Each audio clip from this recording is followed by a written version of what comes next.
Hello दोस्तों, बेलिज्म academy YouTube channel में आपका फिर से बहुत बहुत स्वागत है। दोस्तों, आज के इस वीडियो में हम पर्यावरण के मोस्ट इंपॉर्टेंट क्वेश्चंस को सॉल्व करने वाले हैं, जो कि आपके यूपी टेट 2021 साथ ही साथ आपके जूनियर सुपर टेट के लिए मोस्ट इंपॉर्टेंट है। दोस्तों, इस वीडियो में मैंने सारे क्वेश्चन सेलेक्टेड लिए हैं, जो कि आपके सिलेबस पर बेस्ड होंगे, साथ ही साथ आपके प्रीवियस ईयर क्वेश्चन पर बेस्ड होंगे। तो वीडियो को ध्यान से देखिएगा और वीडियो के लास्ट में मुझे जरूर बताइएगा कि आज के इस वीडियो में आपके कितने क्वेश्चन सही हुए। तो बिना देरी करते हुए चलिए शुरू करते हैं सबसे पहले क्वेश्चन से।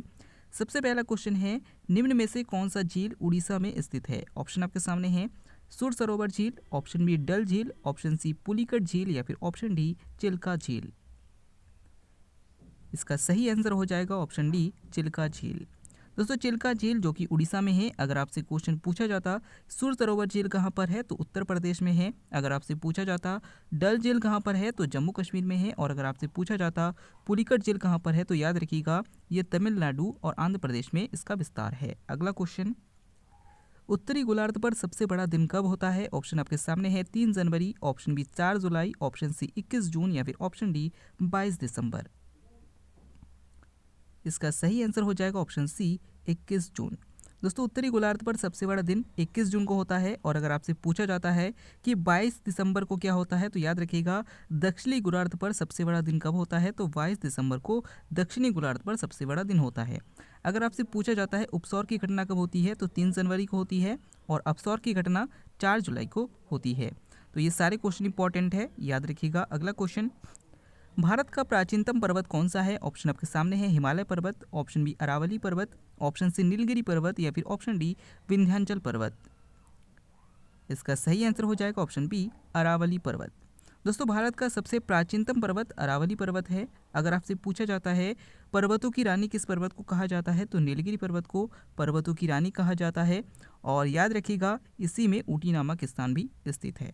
अगले क्वेश्चन को पढ़ते हैं। अगला क्वेश्चन, नेक्स्ट क्वेश्चन है, बृहद ज्वार कब आता है। ऑप्शन आपके सामने है, जब सूर्य तथा चंद्रमा एक सीधी रेखा में होते हैं, ऑप्शन बी जब सूर्य तथा चंद्रमा समकोण बनाते हैं, ऑप्शन सी। नेक्स्ट क्वेश्चन है, बृहद ज्वार कब आता है। ऑप्शन आपके सामने है, जब सूर्य तथा चंद्रमा एक सीधी रेखा में होते हैं, ऑप्शन बी जब सूर्य तथा चंद्रमा समकोण बनाते हैं, ऑप्शन सी जब तेज हवा चल रही हो या फिर ऑप्शन डी जब रात बहुत ठंडी हो। इसका सही आंसर हो जाएगा ऑप्शन ए, जब सूर्य तथा चंद्रमा एक सीधी रेखा में होते हैं। दोस्तों, ज्वार भाटा के बारे में आपने पढ़ा होगा। क्या होता है ज्वार भाटा, जब सूर्य चंद्रमा और पृथ्वी इनके आकर्षण घटना के कारण पृथ्वी में उपस्थित जल वो ऊपर उठता है, समुद्र का जल, और नीचे गिरता है, तो उसे ज्वार भाटा की घटना कहा जाता है। आपसे पूछा है बृहद ज्वार कब आता है, तो आपको पता होना चाहिए कि ज्वार 2 प्रकार से आता है। एक होता है बृहद ज्वार, एक होता है लघु ज्वार। बृहद ज्वार क्या होता है, जब सूर्य पृथ्वी और चंद्रमा तीनों एक सीध में होते हैं, तो इस घटना को कहते हैं बृहद ज्वार। और जब सूर्य पृथ्वी और चंद्रमा तीनों समकोण में स्थित होते हैं, तो इसे कहते हैं लघु ज्वार। तो यहाँ पर आपसे क्वेश्चन पूछा गया है बृहद ज्वार कब आता है, तो यानी कि ऑप्शन यहाँ पे सही हो जाएगा ए, जब सूर्य तथा चंद्रमा एक सीधी रेखा में होते हैं।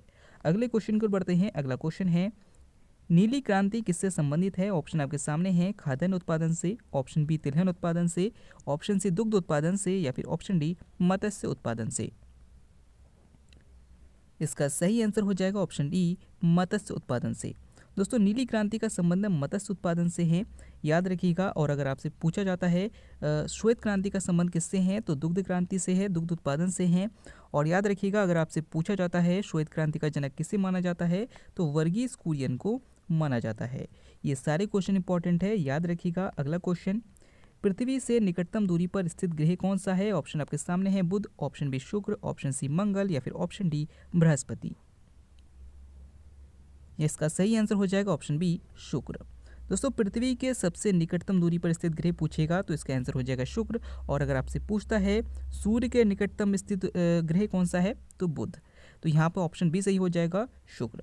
अगर आपसे पूछा जाता है लाल ग्रह किस ग्रह को कहते हैं, तो याद रखिएगा मंगल ग्रह को लाल ग्रह भी कहते हैं और बृहस्पति को पीला ग्रह कहा जाता है।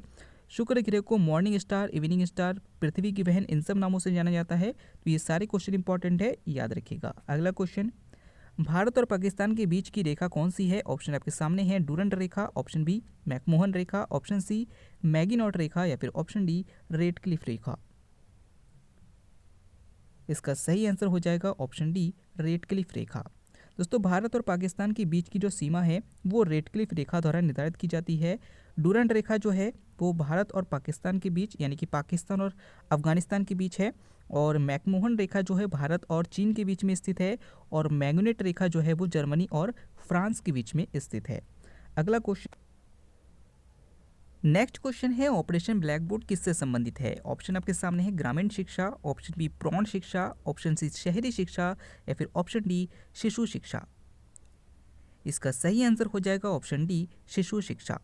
दोस्तों ऑपरेशन ब्लैक बोर्ड 1987-88 में आया था और इसके तहत क्या कहा गया था, इसके तहत ये कहा गया था कि जो विद्यालय की जो बेसिक आवश्यकताएं होती है उसकी कम से कम पूर्ति होनी चाहिए, यानी कि 2 कमरे कम से कम बरामदे सहित होने चाहिए। इसके साथ साथ बच्चों के लिए जो टॉयलेट है वो अलग अलग होने चाहिए। इस तरीके से कई सारी जो बेसिक आवश्यकताएं जो होती है स्कूल की उसके बारे में इसमें बताया गया था।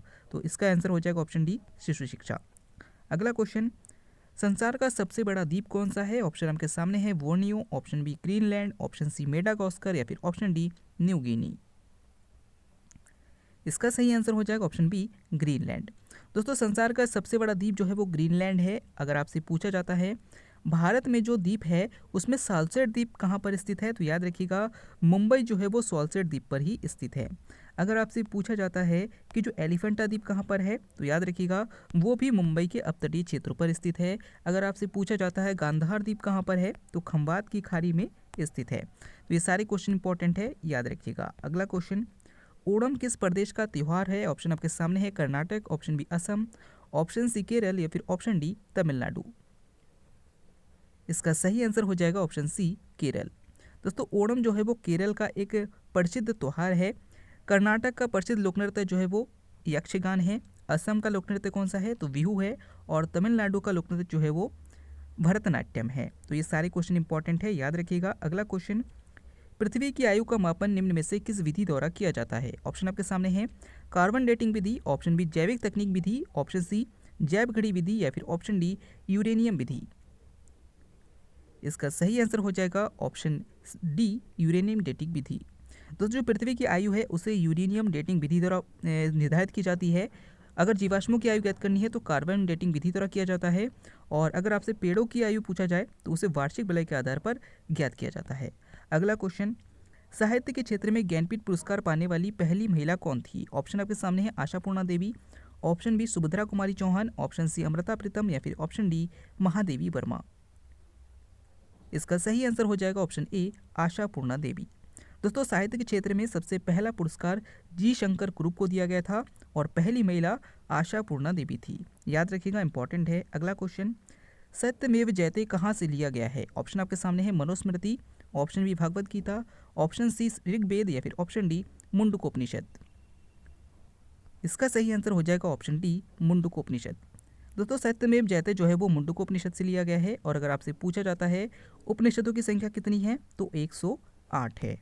अगला क्वेश्चन, निम्नलिखित में से कौन सा सुमेलित नहीं है। ऑप्शन आपके सामने है दयानंद सरस्वती आर्य समाज, ऑप्शन बी ए पांडुंग प्रार्थना समाज, ऑप्शन सी राजा राममोहन राय आदि ब्रह्म समाज या फिर option D Vivekananda Ramakrishna Mission. इसका सही आंसर हो जाएगा ऑप्शन सी, राजा राममोहन राय आदि ब्रह्म समाज। दोस्तों आर्य समाज की स्थापना स्वामी दयानंद सरस्वती ने की थी, ये बिल्कुल सही है। प्रार्थना समाज की स्थापना ए पांडुरंग ने की थी, बिल्कुल सही है। और रामकृष्ण मिशन की स्थापना विवेकानंद ने की थी, ये भी बिल्कुल सही है। लेकिन आदि ब्रह्म समाज की स्थापना देवेंद्र नाथ टैगोर ने की थी, राजा राममोहन राय ने सिर्फ ब्रह्म समाज की स्थापना की थी। दोनों में अलग अलग अंतर है, याद रखिएगा। अगला क्वेश्चन, निम्नलिखित में से कौन सी पर्वत श्रृंखला सबसे लंबी है। ऑप्शन आपके सामने है Alps, option B Rocky, option C Himalaya या फिर ऑप्शन डी एंडीज। इसका सही आंसर हो जाएगा ऑप्शन डी, एंडीज। दोस्तों विश्व की सबसे लंबी पर्वत श्रृंखला जो है वो एंडीज है और ये दक्षिणी अमेरिका में स्थित है। अगला क्वेश्चन, भारत के सर्वोच्च न्यायालय की आधिकारिक भाषा कौन सी है। ऑप्शन आपके सामने है Urdu, option B Hindi Devanagari, option C Angrezi या फिर ऑप्शन डी भारत के संविधान में वर्णित 18 भाषाएं। दोस्तों इस क्वेश्चन का आंसर आपको हमें कमेंट के द्वारा देना है। आपको वीडियो कैसा लगा कमेंट करके जरूर बताइएगा। अगर आप टेलीग्राम ग्रुप पर जुड़ना चाहते हैं तो वीडियो के डिस्क्रिप्शन में इसका लिंक दिया गया है, आप टेलीग्राम ग्रुप पर जुड़ सकते हैं। हम फिर से लौटेंगे एक नए टेस्टिंग वीडियो लेकर, तब तक के लिए देखते रहिए